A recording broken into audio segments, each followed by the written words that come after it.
Kebanyakan orang itu ketika mendengar berita tentang resesi, kebanyakan orang itu pasti panik dan mengambil tindakan yang tergesa-gesa.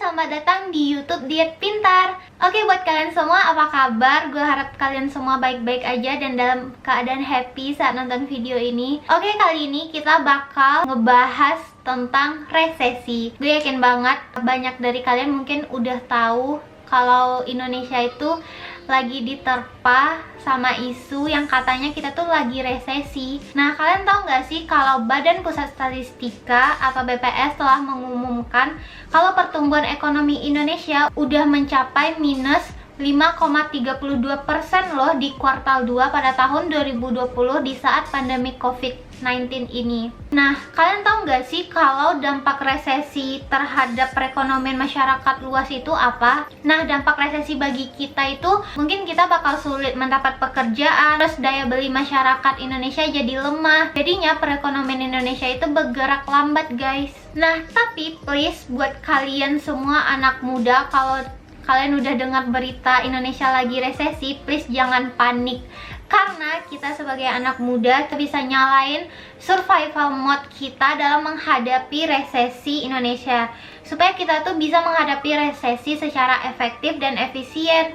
Kali ini gue bakal share tips ke kalian gimana sih cara survive dalam keadaan resesi. Nah, gimana sih cara kita bisa survive dalam keadaan resesi? Yang pertama itu tipsnya adalah jangan pernah panik. Jadi kebanyakan orang itu ketika mendengar berita tentang resesi, kebanyakan orang itu pasti panik dan mengambil tindakan yang tergesa-gesa, guys. Misalnya, beberapa orang mungkin kayak tergesa-gesa menyebar tabungan di mana-mana, terus investasiin uang mereka ke saham atau investasi lainnya yang mereka pikir keuntungannya itu bakal besar, tapi keuntungan besar itu bakal didapat dalam jangka pendek aja dan mungkin akan beresiko di dalam jangka panjang.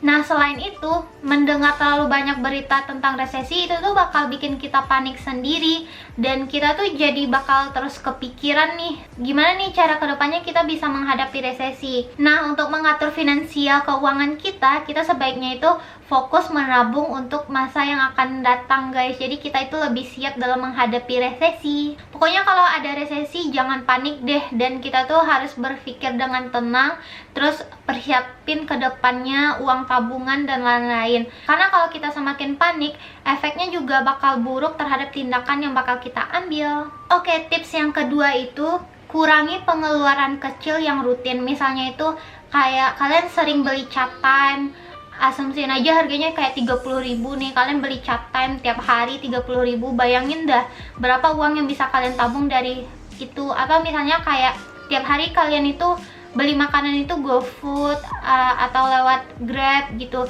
itu kan bisa dipertimbangkan. Setidaknya mungkin kalian bisa milih masak atau makan telur gitu.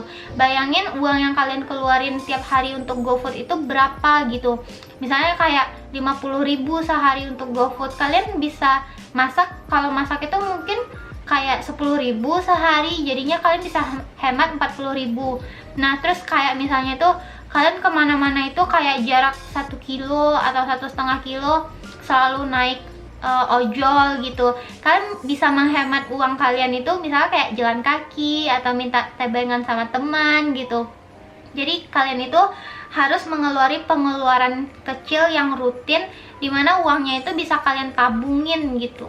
Yang nggak ada salahnya juga jalan kaki 1 kilo, 1,5 kilo gitu. Jadi setidaknya kita bisa menghemat pengeluaran kita. Atau enggak, selain jalan kaki, daripada naik kendaraan umum atau ojol, kalian bisa juga kan naik sepeda, jadinya lebih hemat juga. Oke, tips yang ketiga itu lunasi utang sekarang juga. Karena kita tahu kalau millennials itu suka banget ngandelin kartu kredit, dan mereka tuh gampang banget belanja barang-barang mahal karena ada kartu kredit. Misalnya kayak mungkin beli iPhone yang kameranya boba gitu kan, gampang banget ngebelinya, tapi padahal sebenarnya gajinya itu udah mepet banget guys. Ya asal-asal beli barang mahal aja, tapi tidak memikirkan efek jangka panjangnya gitu. Nah, melunasi utang kita ini tuh merupakan cara paling tepat saat kita menghadapi resesi ekonomi guys. Nah, salah satu strategi yang paling populer untuk melunasi utang kita yaitu kita pakai strategi debt snowball. Jadi, strategi ini tuh kita tuh mulai melunasi hutang kita dari yang paling kecil sampai yang paling besar. Nah, jangan lunasi yang paling besar dulu. Sebaiknya teman-teman bisa bayar utang kalian itu dari yang utang misalnya kayak 10.000 gitu kan, terus lanjut ke utang 50.000, baru yang ke jutaan gitu. Jadi strategi ini tuh merupakan strategi yang paling baik guys, tapi terserah aja sih mau pakai metode yang mana. Intinya jangan bayar utang itu kayak gali lubang tutup lubang gitu, mau bayar utang pinjam ke teman lagi, terus kan jadinya ngutang juga gitu. Jadi utang kalian gak lunas-lunas gitu. Nah, ini tips yang terakhir atau yang keempat yang menurut gue itu penting banget, dimana kalian itu harus pastiin keadaan pekerjaan yang sedang kalian jalani. Kalian harus tahu nih, pekerjaan kalian ini bakal terkena dampak resesi nggak ke depannya. Kalian harus tahu resiko-resiko ke depannya, karena ketika kalian tahu resikonya, kalian bisa nih mempersiapkan apa aja nih yang harus kalian persiapin ke depannya supaya kalian bisa terhindar dari resiko yang akan terjadi tersebut. Apalagi buat kita anak millennials, kita harus bisa membuka kesempatan sebesar-besarnya terhadap pekerjaan kita. Misalnya tuh kayak kalian bisa jadi freelance gitu. Jadi kalian harus persiapin nih ke depannya. Mungkin kita kan nggak tahu kan, perusahaan itu bakal ngurangin pekerja, bakal ngurangin tenaga kerja mereka. Biasanya tuh dalam keadaan resesi itu sering banget terjadi. Nah, misalnya kalau kita jadi salah satu korban yang keluar dari pekerjaan kita, setidaknya kita itu udah punya pegangan, kita bisa jadi freelance. Misalnya tuh kayak mungkin kalian bisa buka jasa apapun lewat online, jadi kalian bisa kerjain di rumah. Jadi penting banget buat kita untuk update skill-skill kita, belajar hal-hal baru dari internet. Jadi kita itu harus bisa otodidak gitu loh, kayak belajar sendiri, mungkin bisa belajar lewat YouTube atau dari mana aja, ikut-ikut webinar, karena itu penting banget buat ngasah soft skill kita. Nah, selain itu teman-teman juga perlu terus update atau perbarui CV teman-teman. Nah, intinya itu kayak penting banget deh saat ini kita tuh harus belajar hal-hal kreatif, terus punya skill yang bagus banget, karena persaingan saat ini tuh udah susah banget, terutama di dunia kerja. Jadi pastinya kita harus punya skill yang bagus banget supaya kita bisa dipertahanin dalam pekerjaan, ataupun kalau kita nggak bisa, kita bisa kerja sebagai freelance atau kita bisa kerja sendiri kan, atau bikin proyek-proyek sendiri.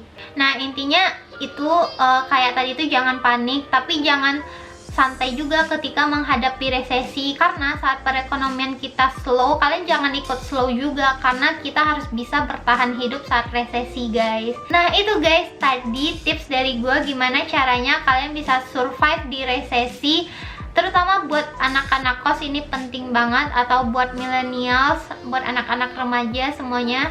Pokoknya buat anak millennials lah, ini penting banget gimana supaya kalian gak panik dalam menghadapi resesi. Oke guys, thank you banget udah nonton video ini. Semoga tips yang gue kasih bermanfaat untuk kalian dan bisa dipergunakan. Dan jangan lupa like video ini, komen, dan share video ini ke teman-teman kalian supaya teman-teman kalian juga nggak panik kalau ada resesi. Oke guys, thank you for watching this video and see you di next video.